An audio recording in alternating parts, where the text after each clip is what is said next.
नमस्कार. Psychology facts Marathi या YouTube चॅनलवर सर्वांचे खूप खूप स्वागत. चला तर मग सुरू करूया एका नवीन विषयाला घेऊन. जी व्यक्ती तुम्हाला सतत आठवते हा आजचा विषय आहे. या विषया संदर्भात आपण सायकॉलॉजी काय सांगते ते आपण पाहणार आहोत. या अत्यंत गुंतागुंतीच्या भावनिक आणि रहस्यमय विषयाचा आपण आढावा घेणार आहोत. इथे सोशल मीडियावर आपण अनेकदा वाचतो की जर तुम्हाला कोणी सतत आठवत असेल तर याचा अर्थ ती व्यक्तीही तुमचाच विचार करत आहे. पण मानसशास्त्र आणि मेंदू विज्ञान म्हणजे न्यूरोसायन्स याकडे एका वेगळ्या आणि अत्यंत तार्किक दृष्टिकोनातून पाहते. आपण समजून घेणार आहोत की आपल्या मेंदूची रचना कशी असते आणि अधुऱ्या राहिलेल्या गोष्टी आपल्या मनावर कसा ताबा मिळवतात. आता आपण पाहणार आहोत मेंदूचा खेळ आणि अधुरी इच्छा. जेव्हा एखादी व्यक्ती आपल्या मनात 24 तास फिरत असते तेव्हा आपल्याला वाटते की हे केवळ हृदयाचे काम आहे, पण प्रत्यक्षात आपल्या मेंदूमध्ये काही विशिष्ट पॅटर्न आणि सायकॉलॉजिकल इफेक्ट्स काम करत असतात जे आपल्याला त्या व्यक्तीच्या विचारांमधून बाहेर पडू देत नाहीत. झिगावर्निक इफेक्ट आणि मानवी मन. 20व्या शतकाच्या सुरुवातीला ब्लूमा झिगावर्निक नावाच्या एका मानसशास्त्रज्ञाने एका अत्यंत महत्त्वाचा शोध लावला. हा सिद्धांत सांगतो की मानवी मेंदू आणि पूर्ण झालेल्या कामांपेक्षा जी कामे अपूर्ण किंवा अधुरी राहिलेली आहेत ती जास्त तीव्रतेने लक्षात ठेवतो. जेव्हा एखाद्या व्यक्तीसोबतचे आपले नाते अचानक संपते किंवा काही संवाद अपूर्ण राहतात तेव्हा हा इफेक्ट ॲक्टिवेट होतो. Open files. आपला मेंदू एका संगणकासारखा आहे. जर संगणकात बॅकग्राऊंड अनेक फाईल्स उघड्या राहिल्या तर सिस्टीम संत होते. त्याचप्रमाणे ज्या व्यक्तीसोबत आपल्याला क्लोजर पूर्ण विराम मिळालेला नसतो त्या व्यक्तीची फाईल मेंदू ओपन ठेवतो. सततचे ट्रिगर्स. ज्या दिवशी जर मी असं बोलले असते तर काय झालं असतं, त्याचे तिचे शेवटचे शब्द काय होते, हे प्रश्न मेंदूला सतत सतावत राहतात.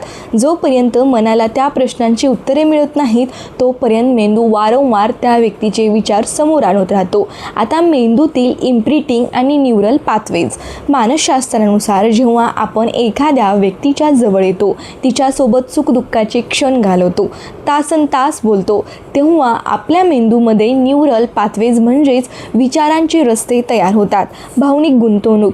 जितकी जास्त भावनिक गुंतवणूक असेल तितका हा रस्ता मजबूत आणि रुंद होतो. अचानक येणाऱ्या आठवणी. कालांतराने ती व्यक्ती आपल्या आयुष्यातून दूर जाते पण मेंदूतील तो रस्ता तसाच राहतो. पण अचानक एखादं जुनं गाणं ऐकताना, विशिष्ट जागी जाताना किंवा तिच्या आवडीचा पदार्थ पाहताना मेंदू त्या रस्त्यावरून पुन्हा धावू लागतो. याला मानसशास्त्रात असोसिएटिव्ह मेमरी म्हणतात. यामध्ये समोरची व्यक्ती तुमचा विचार करत नसते तर तुमचा मेंदू जुन्या आठवणींचे कप्पे उघडत असतो. उपजत मनाची ताकद म्हणजे सबकॉन्शियस माइंडची ताकद. आपले उपजत मन हे अतिशय शक्तिशाली असते. आपण वर पाहता एखाद्या व्यक्तीला विसरण्याचा प्रयत्न करतो पण उपजत मनात तिच्याबद्दलच्या भावना खोलवर दडलेल्या असतात. स्वप्नांमधून समोर येणे. दिवसभर आपण कामात व्यस्त असतो त्यामुळे मेंदू सजग असतो, पण रात्री जेव्हा आपण शांत झोपतो तेव्हा उपजत मन ॲक्टिवेट होतं आणि ज्या व्यक्तीची आपल्याला सर्वात जास्त ओढ असते किंवा ज्याच्याबद्दल मनात भीती काळजी असते ती व्यक्ती स्वप्नात किंवा रात्री अचानक जाग आल्यावर आठवू लागते. एखाद्या व्यक्तीची सतत आठवण येते हे जादुई नसून मेंदूच्या स्वतःच्या समाधानासाठी सुरू ठेवलेली एक प्रक्रिया आहे. ती व्यक्ती आपल्याला आठवते कारण आपला मेंदूला अजूनही त्या नात्याचा, त्या संवादाचा किंवा त्या भावनांचा विसर पडलेला नाही. आता आपण भावनिक परावलंबित्व आणि प्रोजेक्शन पाहणार आहोत. जेव्हा आपण कोणाच्या आठवणी 24 तास हरवून जातो तेव्हा स्वतःला एक प्रश्न विचारणं खूप गरजेचं असतं. मी खरोखर त्या व्यक्तीची आठवण काढतोय की तिच्यासोबत असताना मला जे फील व्हायचं त्या जाणीवीची आठवण काढतोय. मानसशास्त्र या भ्रमाचे वर्गीकरण 2 भागांमध्ये करतं. Psychological projection.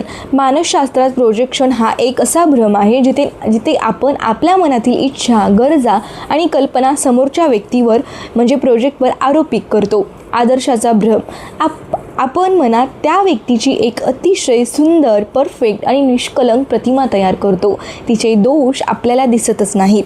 आपल्याला आपल्या आयुष्यात ज्या प्रेमाची, आदराची किंवा सुरक्षेची तीव्र गरज असते ती सर्व वैशिष्ट्ये आपण त्या व्यक्तीमध्ये पाहू लागतो. आठवणींचे खरे कारण काय आहे ते आपण आता पाहणार आहोत. इथे आपण त्या खऱ्याखुऱ्या व्यक्तीची आठवण काढत नसतो, तर आपल्या मनात आपण तिची जी काल्पनिक प्रतिमा तयार केली आहे तिच्या मनात आपण पडलेलो असतो.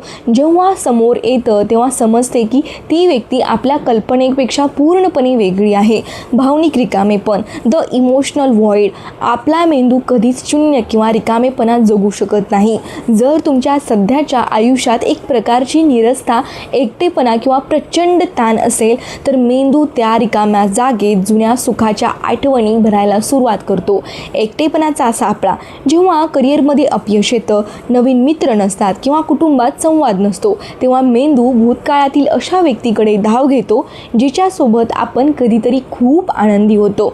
एस्केप मेकॅनिझम ही एक प्रकारची पळवाट आहे. सद्यस्थितीत आव्हानांना तोंड देण्याऐवजी मेंदू त्या व्यक्तीच्या आठवणींचे सुरक्षित कवच शोधतो आणि आपल्याला सतत तिच्या विचारांत गुंतवून ठेवतो. भावनिक परावलंबित्व. जेव्हा आपला स्वतःचा आनंद, आपला मूड आणि आपले मानसिक संतुलन पूर्णपणे दुसऱ्या व्यक्तीवर अवलंबून असते तेव्हा त्याला भावनिक परावलंबित्व म्हणतात. आता मूडचा रिमोट कंट्रोल. जर त्या व्यक्तीने मेसेज केला तर आपला दिवस चांगला जातो आणि तिने दुर्लक्ष केले तर आपण नैराश्यात जातो. ही स्थिती अत्यंत घातक असते. यात सतत येणारी आठवण ही प्रेमाची नसून ती व्यक्ती गेली तर माझं काय होईल या सुप्त भीतीची म्हणजे एन्झायटीची असते. मानसशास्त्र सांगतं की अनेकदा कोणाची सतत आठवण येणे हे समोरील व्यक्तीचा मोठेपणापेक्षा तुमच्या स्वतःच्या मनातील भावनिक भुकेचे आणि एकटेपणाचे लक्षण असते. जेव्हा तुम्ही स्वतःच्या आयुष्यात आनंदी आणि व्यस्त होता तेव्हा या आठवणींचा जोर आपोआप कमी होतो. ऊर्जेचा खेळ आणि टेलिपॅथीचे वास्तव्य. Energy, telepathy and mirror neurons. आपण बऱ्याचदा ऐकतो की विश्वात सगळं काही व्हायब्रेशन, फ्रिक्वेन्सीजवर चालतं. जेव्हा दोन व्यक्तींमध्ये खूप गहिरं नातं असतं तेव्हा त्यांच्यात केवळ शारीरिक किंवा शाब्दिक संवाद नसतो तर एका प्रकारची मानसिक लय तयार झालेली असते. मेंदूतील मिरर न्यूरॉन्सचा चमत्कार. मानवी मेंदूमध्ये मिरर न्यूरॉन्स नावाची एक विशेष सिस्टीम असते. याचे काम समोरच्या व्यक्तीच्या भावना, हालचाली आणि दुःख स्वतः अनुभवणे असते. याला आपण एम्पथी किंवा सहानुभूती म्हणतो. भावनिक ट्युनिंग. जेव्हा दोन व्यक्ती एकमेकांच्या खूप जवळ असतात, उदाहरणार्थ आई, मूल, जुने मित्र किंवा जोडपे, तेव्हा त्यांचे मिरर न्यूरॉन्स एकमेकांशी ट्यून होतात. संकेत ग्रहण करणे. मानसशास्त्रीय अभ्यासानुसार जर दूर अंतरावर असलेली व्यक्ती अत्यंत तीव्र भावनिक स्थितीत असेल, ती प्रचंड दुःखात असेल, संकटात असेल किंवा तुम्हाला मनापासून हाक मारत असेल तर तुमचे मिरर न्यूरॉन्स कधीकधी ते सुप्त संकेत, सबकॉन्शियस सिग्नल्स ग्रहण करतात. त्यामुळेच अचानक कोणतंही कारण नसताना तुमच्या पोटात धस्स होतं किंवा त्या व्यक्तीची तीव्रतेने आठवण येते. आता मानसिक ऊर्जा आणि frequency. Mental energy, quantum physics आणि सायकोलॉजिकल काही सिद्धांतानुसार आपल्या प्रत्येक विचाराला एक विशिष्ट ऊर्जा, एनर्जी वेव्ह असते. आता त्याची तीव्र विचार आपण पाहणार आहोत. जेव्हा आपण एखाद्याचा सामान्य विचार करतो तेव्हा ती ऊर्जा कमकुवत असते, पण जेव्हा कोणीतरी तीव्र तळमळीने, ओढीने किंवा रडून तुमचा विचार करत असतं तेव्हा ती मानसिक ऊर्जा विश्वात म्हणजे प्रक्षेपित होते. अचानक येणारा विचार. जर तुमचे मन त्या क्षणी शांत असेल, उदाहरणार्थ सकाळी उठल्यावर किंवा रात्री झोपताना, तर तुमचे उपजत मन, सबकॉन्शियस माइंड ती फ्रिक्वेन्सी मॅच करतं. मानसशास्त्रात याला योगायोग म्हणजे कोइन्सिडन्स म्हटले गेले असते. तरी अनेक प्रयोगांत असे दिसून आले आहे की तीव्र भावनिक बंध असलेल्या व्यक्तींना एकाच वेळी एकमेकांचे विचार येण्याचे प्रमाण खूप जास्त असते. टेलिपॅथी की असोसिएशन. The reality check. मानसशास्त्र येथे एक महत्त्वाची सावधगिरी बाळगावयास सांगते. प्रत्येक वेळी तुम्हाला आठवण आली म्हणजे समोरचा विचार करतोय असं विज्ञान 100% मान्य करत नाही. याला विज्ञानाच्या भाषेत असोसिएटिव्ह ट्रिगर म्हणतात. सो कधी वातावरणात असा एखादा बदल होतो जो आपल्याला समजत नाही. समजा रेडिओवर एखादं गाणं खूप संथ आवाजात वाजते ज्याकडे तुमचं लक्ष नाही, किंवा हवेत असा सुगंध आहे जो त्या व्यक्तीशी संबंधित होता. तुमचं जागृत मन याकडे दुर्लक्ष करतं, पण उपजत मन ते पकडतं आणि अचानक तुम्हाला त्या व्यक्तीची आठवण येते. आपल्याला वाटतं की टेलिपॅथी हा आहे, पण तो मेंदूचा जुना डेटा असतो.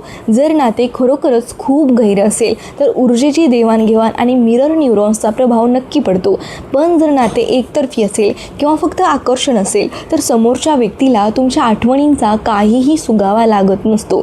तो केवळ तुमच्या स्वतःचा मनाचा खेळ असतो. आता ऑब्सेशन की खरं प्रेम ते पाहणार आहोत आपण. जेव्हा कोणाची आठवण तुमच्या मनावर पूर्णपणे ताबा मिळवते तेव्हा मानसशास्त्रानुसार तिथे 2 प्रकारच्या मानसिक स्थिती असू शकतात. एक म्हणजे निरोगी प्रेम आणि दुसरं म्हणजे लिमरन्स म्हणजे मानसिक अट्टाहास. आता लिमरन्स म्हणजे काय ते आपण पाहणार आहोत. 1970च्या दशकात मानसशास्त्रज्ञ डोरोथी टेनो यांनी लिमरन्स हा शब्द शोधून काढला.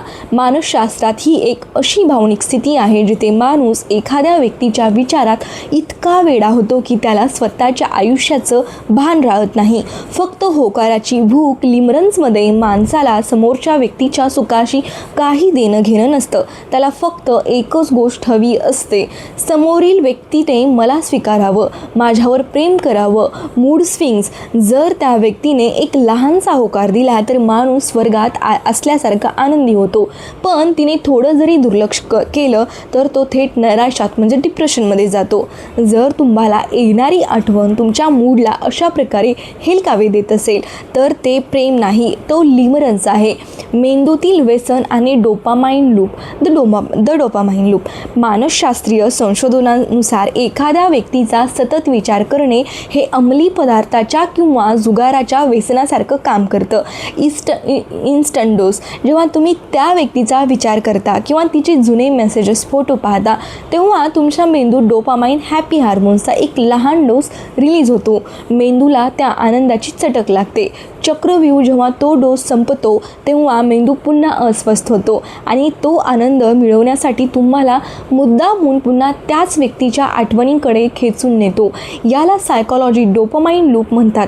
माणूस यात इतका अडकतो की त्याला आठवणींमधून बाहेर पडायचं नसतं, कारण त्यात एक गोड वेदना असते. आठवणींमधील फरक. प्रेम की ऑब्सेशन.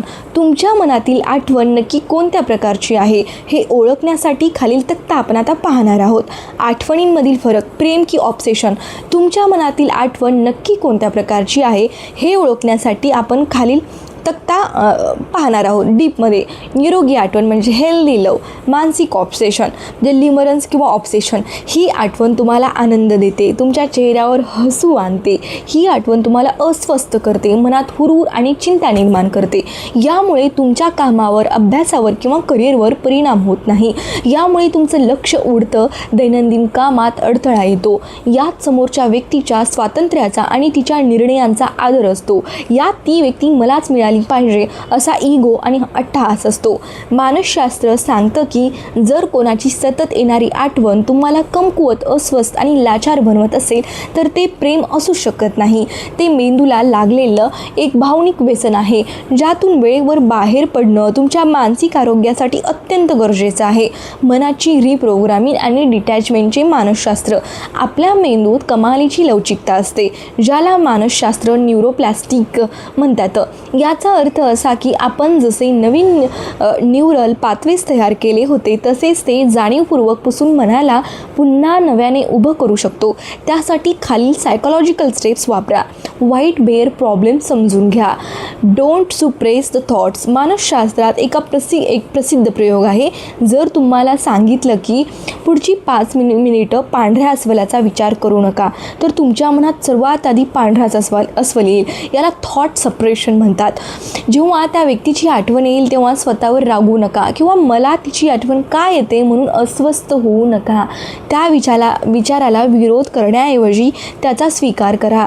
मनाला शांतपणे सांगा, ठीक आहे, ती व्यक्ती माझ्या आयुष्याचा एक भाग होती, त्यामुळे तिची आठवण येणे सामान्य आहे. जेव्हा तुम्ही विरोध करणे बंद करता तेव्हा त्या विचाराची तीव्रता आपोआप कमी होते. आता नवीन मेमरी पाथवेज तयार करा. Shift your focus. मेंदूला जुन्या डोपामाइन लूपमधून, व्यसनातून बाहेर काढण्यासाठी त्याला नवीन आणि आव्हानात्मक कामांमध्ये गुंतवणे गरजेचे आहे. नवे छंद आणि ध्येय. एखादी नवीन भाषा शिका, जिम किंवा वर्कआउट सुरू करा किंवा तुमच्या करिअरमधील एखाद्या मोठ्या ध्येयावर लक्ष केंद्रित करा. जेव्हा मेंदू नवीन गोष्टी शिकण्यास व्यस्त होतो तेव्हा जुने न्यूरल पाथवेज रस्ते वापरात नसल्यामुळे हळूहळू कमकुवत आणि पुसट होऊ लागतात. आता सेल्फ क्लोजर मिळवा. The power of writing. अनेकदा आपण समोरच्या व्यक्तीने येऊन माफी मागावी, आपल्या प्रश्नांची उत्तरे द्यावीत किंवा स्पष्टीकरण द्यावं म्हणून थांबतो, ज्याला क्लोजर म्हणतात. पण मानसशास्त्र सांगतं की खऱ्या मनाच्या शांततेसाठी समोरच्याची अजिबात गरज नसते. कॅथार्सिस तंत्र. एका कागदावर तुमच्या मनातील सर्व राग, दुःख, प्रेम, तक्रारी आणि अपूर्ण राहिलेले संवाद जसेच्या तसे लिहून काढा. मनात काहीही शिल्लक ठेवू नका. लिहून झाल्यावर तो कागद जाळून टाका किंवा फाडून कचऱ्यात फेकून द्या. हे केवळ एक कृत्य नाही, तर हे तुमच्या उपजत मनाला दिलेला एक थेट संकेत आहे. आता हा अध्याय माझ्या आयुष्यातून अधिकृतपणे संपला आहे. नो कॉन्टॅक्ट आणि डिजिटल डिटॉक्स. जोपर्यंत मेंदूला समोरच्या व्यक्तीचे दर्शन घडत राहील तोपर्यंत जुन्या आठवणी तशाच राहतील. म्हणूनच त्या व्यक्तीचे सोशल मीडिया प्रोफाईल्स चेक करणे पूर्णपणे बंद करा. जुने चॅट्स, फोटोज गॅलरीमधून हटवून टाका किंवा अशा जागी लपून ठेवा जिथे तुमचे लक्ष सहज जाणार नाही. मेंदूला विसरण्यासाठी शांतता आणि वेळेची गरज असते. आता मानसशास्त्रात आपल्याला एकाच गोष्टीची जाणीव करून देतं. जी व्यक्ती तुम्हाला सतत आठवते ती प्रत्यक्षात तुमच्या समोर असो वा नसो, तिचा एक मोठा भाग अजूनही तुमच्या मनात जिवंत आहे. पण ती आठवण म्हणजे तुमचे भविष्य नाही, तो फक्त तुमचा भूतकाळ आहे. ती आठवण एक सुंदर अनुभव म्हणून ठेवायची की स्वतःला त्रास देणारा आणि प्रगती रोखणारा सापळा बनवायचा.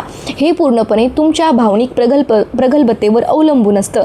जेव्हा तुम्ही स्वतःवर मनापासून प्रेम करू लागता तेव्हा मन शांत होतं आणि आठवणींचे वादळ आपोआप शमतं. सो ही सांगितलेली माहिती तुम्हाला कशी वाटली हे मला कमेंट सेक्शनमध्ये नक्की सांगा. आणि याच्यानंतर तुम्हाला कोणत्या नवीन टॉपिकवर अशी माहिती हवी आहे ते मला कमेंट सेक्शनमध्ये नक्की सांगा. चॅनलला लाईक, सबस्क्राईब आणि शेअर करा.